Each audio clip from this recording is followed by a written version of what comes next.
আমরা বাংলাদেশে জলের গান ওদেরকে আমরা 6 মাস আগে ওদেরকে আমন্ত্রণ জানিয়েছি, ওরা আমাদের আমন্ত্রণ গ্রহণ করেছে এবং ওরা আমাকে শেষ মুহূর্তে বলল, দাদা আমাদের ভিসা দিচ্ছে না এবং আমরা অ্যাপ্লাই করার চেষ্টা করেছি, ওরা আমাদের কোনো রেসপন্স করছে না।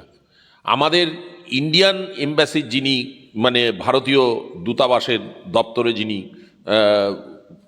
কমিশনার আর কি, প্রণয় ভার্মা, আমি দিল্লিতে গিয়ে আমাদের লোকসভার সাংসদ শ্রমিক ভট্টাচার্যের উদ্যোগে আমি বাংলাদেশে তার সাথে কথোপকথন এবং জলের গানকে আমাদের এখানে আনার যে প্রস্তুতি সামগ্রিকভাবে পুরোটাই, এবং তারা দিনের দিন ভিসা পেয়ে যায়।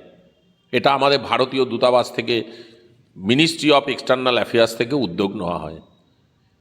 তারা হঠাৎ যখন ফেসবুকে এই প্রোগ্রাম চার্ট বেরিয়ে পড়ে তখন বাংলাদেশে তাদের প্রত্যেককে ধরে ধরে ধরে ধরে থ্রেট দেওয়া হয়।